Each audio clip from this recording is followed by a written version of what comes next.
जय हिंद दोस्तों। So finally UPSC ने 2024 में जो कैंडिडेट सिलेक्ट हुए उनको क्या सर्विस एलोकेट की गई है उसकी एक प्रोविजनल लिस्ट रिलीज कर दी है।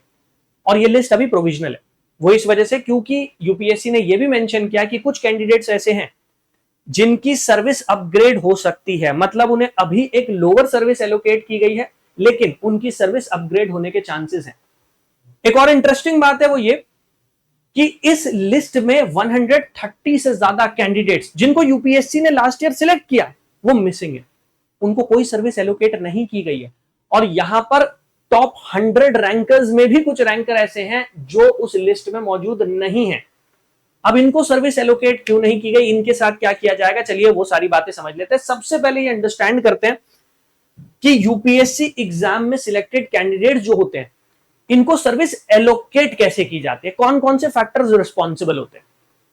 तो सबसे पहले सर्विस एलोकेशन की अगर आप बात करते हैं, इसमें सबसे पहला रोल होता है वैकेंसीज का, कि उस साल कितनी वैकेंसी यूपीएससी ने निकाली। दूसरा रोल होता है आपकी रैंक का, कि आपने क्या रैंक सिक्योर की है। तीसरा रोल होता है यहां पर आपकी कैटेगरी का। ये तीनों चीजें मिलाकर डिसाइड करती हैं कि अल्टीमेटली आपको क्या सर्विस एलोकेट की जाएगी।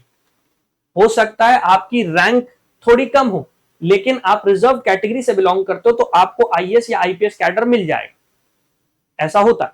तो ये डिपेंड करेगा कि नंबर ऑफ वैकेंसीज कितनी है, आपकी रैंक क्या आई है और आपकी कैटेगरी क्या है। अगर मैं फिलहाल बात करता हूं, ये जो प्रोविजनल लिस्ट आई है, इस प्रोविजनल लिस्ट के अकॉर्डिंग कैटेगरी वाइज आपकी क्या रैंक होनी चाहिए एक आईएएस बनने के लिए, एक आईपीएस बनने के लिए। तो सबसे पहले अगर हम जनरल कैटेगरी की बात करते हैं, जनरल कैटेगरी में आईएएस कैडर 80 रैंक पर क्लोज हो गया, मतलब आपकी रैंक अगर 80 के बाद है तो आपको जनरल कैटेगरी में आईएएस नहीं मिलेगा। अगर हम आईपीएस कैडर की बात करते हैं तो यहां पर आपकी रैंक 203 के अंडर होनी चाहिए, मतलब 203 से पहले पहले अगर आपकी रैंक है तो आपको आईपीएस कैडर मिलेगा, उसके बियॉन्ड आपको आईपीएस नहीं मिलेगा जनरल कैटेगरी में। अगर हम आईएफएस की बात करते हैं तो वो 136 रैंक पर आके क्लोज हो गया। बट ये सिर्फ जनरल कैटेगरी की बात है, अनरिजर्व कैटेगरी, कि उसमें किस रैंक तक कौन सा कैडर एलोकेट किया गया। अगर मैं बात करता हूं ईडब्ल्यूएस कैटेगरी की, तो यहां पर आपकी रैंक 265 या उससे पहले होनी चाहिए, तभी आपको आईएएस कैडर एलोकेट किया जाएगा। अगर आपकी रैंक 452 या उससे पहले लाई कर रही है तो आप आईपीएस कैडर जो है वो आपको एलोकेट किया गया। और अगर आप एक आईएफएस बनना चाहते हैं तो 486 रैंक तक आईएफएस कंसिडर किए गए, मतलब अगर आप ईडब्ल्यूएस कैटेगरी से बिलोंग करते हैं तो 486 वो लास्ट रैंक है जहां पर आकर आईएफएस कैडर क्लोज हुआ है। ठीक है। सिमिलरली अगर आप OBC, schedule caste, schedule tribe categories की भी बात करते हैं तो वहां पर भी आप देख सकते हैं क्या रैंक है। लेकिन सबसे बड़ा सवाल जो अभी मैंने आपको बताया कि इस लिस्ट में 130 से ज्यादा कैंडिडेट्स को कोई सर्विस एलोकेट नहीं की गई है, इसके पीछे क्या कारण है और वो कैंडिडेट्स जिनकी सर्विस अपग्रेड हो सकती है वो किस कंडीशन में हो सकती है, थोड़ा वो भी समझ लेते हैं। देखिए, ये है आपकी वो प्रोविजनल लिस्ट जिसमें बताया गया कि किस कैंडिडेट को कौन सी सर्विस एलोकेट की गई है।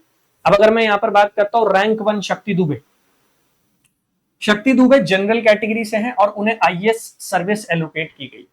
अगर हम बात करते हैं rank 2 Harshita Goyal, general category, IAS cadre allocate किया गया। अगर हम बात करते हैं Shah Margi Chirag, rank 4, general category, IAS. Similarly अगर हम बात करते हैं rank 6 Komal Punia, EWS category से हैं, आईएएस एलोकेट किया गया। लेकिन इस पूरी लिस्ट में अगर आप नीचे की तरफ आते हैं तो रैंक नंबर 86 वो मिसिंग है। ठीक है, रैंक नंबर 86 वो आपको मिसिंग दिखाई देगा। हाँ जी, ठीक है, ये रैंक है तो रैंक 85 है, रैंक 85 के बाद 86 गायब है और सीधा हम 87 पर आ गए। So that means rank number 86 को अभी कोई भी सर्विस एलोकेट नहीं की गई है। जैसे rank 85 Pranay Mittal general category से उन्हें आईपीएस एलोकेट हुआ। Rank 87 Abhishek Anjani Singh general category से आईपीएस एलोकेट हुआ है। तो आपने देखा 80 के बाद आईपीएस कैडर शुरू हो गया जनरल कैटेगरी में, और रैंक 86 जिन्हें आईपीएस कैडर मिलना चाहिए था उनको नहीं मिला है। सिमिलरली अगर मैं बात करता हूं रैंक 109 की, और थोड़ा नीचे आता है रैंक 109, वो भी इस लिस्ट से मिसिंग है। देखिए 108, उसके बाद सीधा 110 आ गया है, 109 मिसिंग है। Nihal Randhawa general category IPS, N Chetna Reddy general category IPS, तो रैंक 109, उनको आईपीएस कैडर मिलना चाहिए था, बट नाम मिसिंग है। सिमिलरली रैंक 138 है, उनका भी नाम इस लिस्ट से मिसिंग है, 138। तो यहां आप देखेंगे 137, 139, 138 मिसिंग हो गया। जनरल कैटेगरी आईआरएस, और यहां पर भी जनरल कैटेगरी आईएएस, मतलब Indian audit and account service, तो यहां पर रैंक नंबर 138 मिसिंग है। अच्छा एक चीज और देखिए आप, जनरल कैटेगरी में 137, 139 तक आते आते आईआरएस कैडर पर आ गए हैं। सो आप सोचिए कंपटीशन कितना ज्यादा डिफिकल्ट है कि 150 की अगर मैं बात करता हूं, टॉप 150, अगर जनरल कैटेगरी में आप टॉप 140 में भी नहीं है, टॉप 140 उसमें अगर आप नहीं है, तो भूल जाइए कि आपको आईएएस या आईपीएस जैसे इंपॉर्टेंट कैडर्स मिलेंगे जिसके लिए ज्यादातर बच्चे एग्जाम दे रहे हैं। तो आपको रैंक जो टारगेट करनी होगी जनरल कैटेगरी में, it will have to be under 100, तभी जाकर आप वो जो कैडर चाहते हैं कि भाई आप आईएएस बन जाए, आप आईपीएस बन जाए, तभी आप ये सिक्योर कर पाएंगे कि एटलीस्ट आप आईपीएस बन पाए। अब बात आती है कि ये रैंक्स गायब क्यों हैं, इसके पीछे क्या कारण है, तो यूपीएससी ने वो भी यहां पर स्पेसिफाई किया है कि क्या कारण है। ठीक है, सबसे पहले तो ये जैसे मैंने आपको बताया, ये जो हम लिस्ट चेकआउट कर रहे हैं ये कोई फाइनल लिस्ट नहीं है, ये थोड़ी प्रोविजनल लिस्ट। वो क्यों? Service allocation to candidates recommended by UPSC on the basis of CSC 2024 is subject to outcome of OA number 2360 2025 and OA number 2378 2025। Actual में जो नंबर्स हैं ये रिप्रेजेंट करते हैं रिप्रेजेंटेशन जो कैट के सामने फाइल किया गया, central administrative tribunal. Central administrative tribunal जो आईएएस ऑफिसर्स होते हैं, आईपीएस ऑफिसर्स होते हैं, ग्रुप ए सर्विसेज होती हैं, उनके सर्विस मैटर से रिलेटेड जो भी डिस्प्यूट होते हैं उनमें डील करते हैं।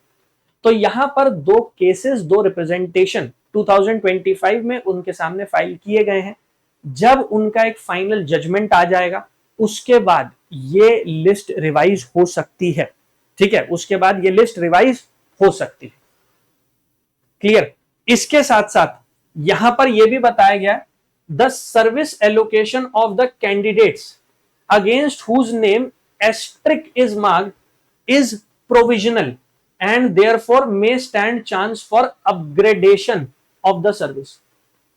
तो कुछ कैंडिडेट्स ऐसे हैं जिनके नाम के आगे इस लिस्ट में एस्ट्रिक मार्क बना हुआ है, इस टाइप का मार्क, जिनके नाम के आगे एस्ट्रिक मार्क बना हुआ है, उनको जो सर्विस एलोकेट की गई है वो अपग्रेड हो सकती है, उसके चांसेस हैं। यहां पर ये भी मेंशन किया यूपीएससी ने। This status of their service allocation is provisional because some candidates who are ranked higher in order of merit list and whose candidature is not accepted cleared due to incomplete medical status or remain provisional on account of verification of certificates pertaining to educational qualification or due to pending verification of claims of various kind of reservation। so that means ये जो 130 से ज्यादा नाम यहां पर missing है, ये उन कैंडिडेट्स के हैं जिनका या तो अभी पूरी तरीके से मेडिकल स्टेटस क्लियर नहीं हुआ है, जब आप इंटरव्यू क्लियर कर लेते हैं उसके बाद आपका मेडिकल एग्जामिनेशन होता है, तो या तो उस मेडिकल एग्जामिनेशन की रिपोर्ट प्रॉपरली पहुंची नहीं है यूपीएससी तक, या फिर उनकी एजुकेशनल क्वालिफिकेशन वेरीफाई नहीं हो पाई है, यहां पर वो भी मेंशन किया गया। तो जिस भी कारण की वजह से उनको अभी सर्विस एलोकेट नहीं की गई है, जब वो स्टेटस क्लियर हो जाएगा कि क्या उन्हें सर्विस एलोकेट की जानी है नहीं की जानी, उसके अकॉर्डिंग फिर ये लिस्ट अपडेट हो सकती है और उसके अकॉर्डिंग वो कैंडिडेट जिनके नाम के आगे एस्ट्रिक मार्क लगा है उनकी सर्विस अपग्रेड हो सकती है। तो ये फाइनल अब लिस्ट नहीं है, ऐसा नहीं है कि भाई ये पत्थर की लकीर हो गई है, ये फाइनल लिस्ट है कि जिस कैंडिडेट को जो सर्विस एलोकेट की गई है उसमें कोई चेंज नहीं हो सकता। कुछ कैंडिडेट्स ऐसे हैं जिनके केस में वो अपग्रेडेशन हो सकता है, प्रोवाइडेड जो कैंडिडेट जिनको अभी सर्विस एलोकेट नहीं की गई है उनके जो वेरिफिकेशन बाकी हैं वो पूरे हो जाए। तो यहां पर वो भी क्लियरली मेंशन किया गया है। ठीक है, तो सबसे पहले तो ये समझ लीजिए कि भाई कैटेगरी वाइज आपको क्या रैंक स्कोर करनी पड़ेगी अगर आप एक आईएएस एक आईपीएस बनना चाहते हैं, क्योंकि ज्यादातर कैंडिडेट जो इस तैयारी में आते हैं उनका सपना ये होता है कि मैं आईएएस बन जाऊं, मैं आईपीएस बन जाऊं।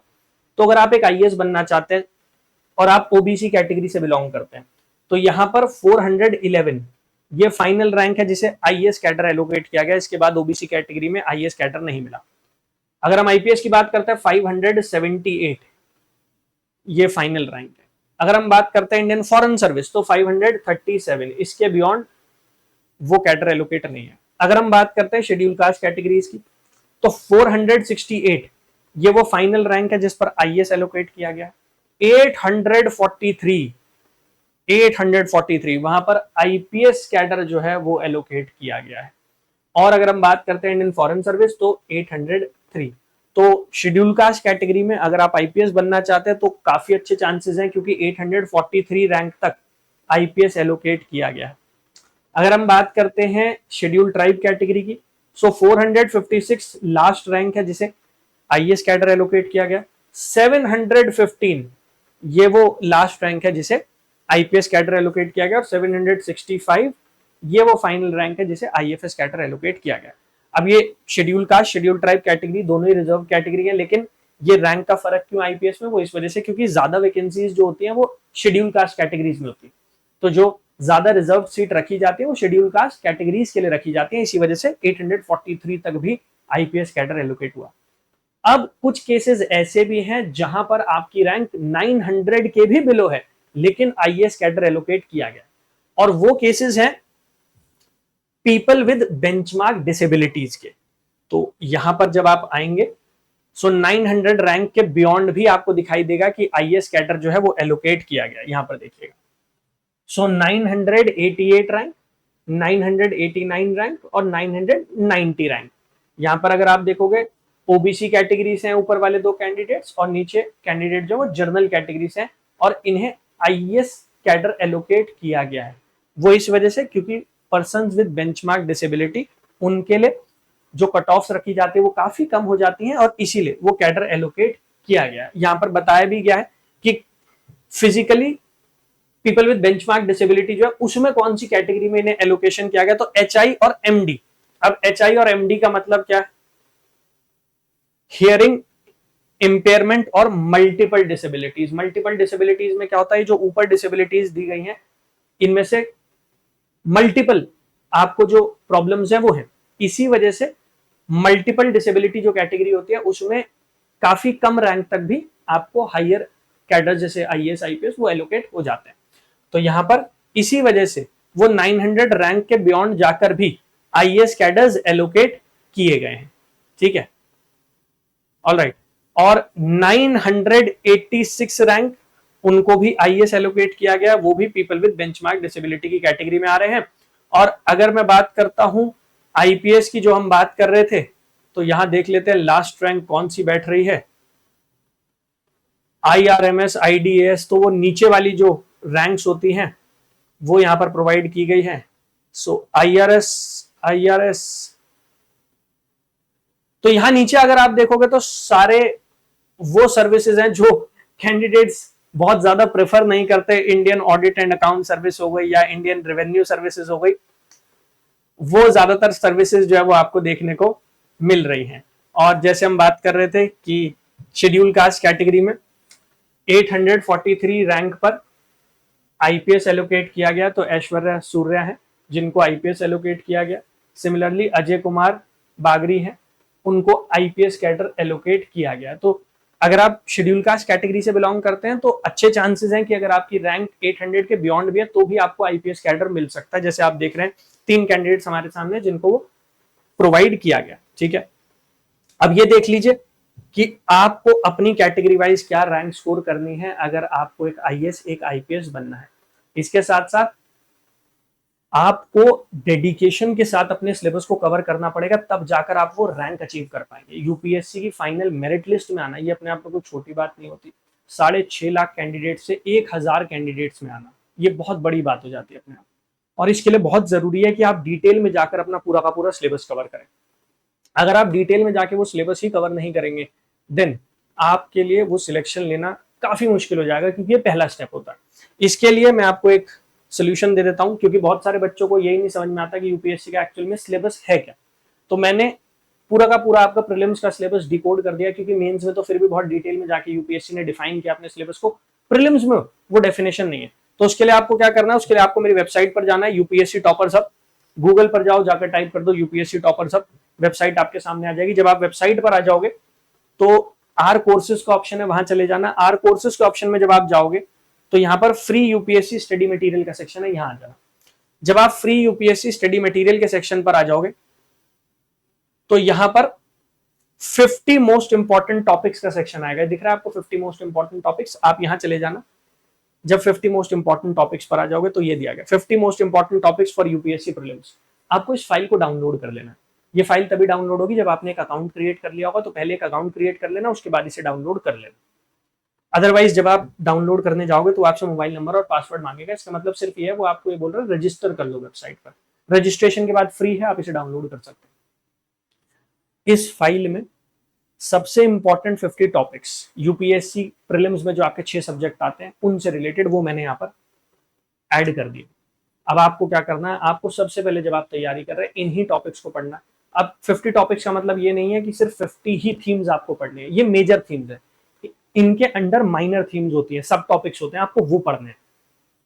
तो टॉपिक्स के अंडर सब टॉपिक है, कुल मिलाकर आपको यहाँ पर लगभग 150 से 200 सब टॉपिक्स मिलेंगे। आपको उन्हें पढ़ना है, डिटेल में जाके पढ़ना है, अच्छे से पढ़ना है, क्योंकि यूपीएससी जो अपना पेपर बनाती है प्रीलिम्स का, वो ज्यादातर इन्हीं सब टॉपिक्स से बनाती है। अगर आपने इन्हें अच्छे से प्रिपेयर कर लिया देन आपको कोई टेंशन नहीं होनी चाहिए, आप प्रीलिम्स का पेपर बहुत अच्छे से अटेम्प्ट कर पाएंगे। इसके साथ साथ 12 बजे पॉलिटी की क्लास चलती है, दोपहर में 12 बजे डेली पॉलिटी की क्लास चलती है लाइव। उसमें मैं आपको पॉलिटी की प्रैक्टिस करवाता हूँ, थ्योरी कवर करवाता हूँ। 4 बजे ज्योग्राफी की क्लास चल रही है, आप उसमें भी मेरे साथ जुड़िए। चैनल पर नए हैं तो सब्सक्राइब कर लीजिए, बेल आइकन को प्रेस कर दीजिए, जिससे आपको क्लासेस का नोटिफिकेशन मिलता रहे। I wish you all the very best. और भी कोई सवाल हो, कोई डाउट हो तो वीडियो के नीचे कमेंट कर दीजिएगा, कोशिश करूंगा कि आपके हर सवाल का जवाब जरूर दूं। जय हिंद।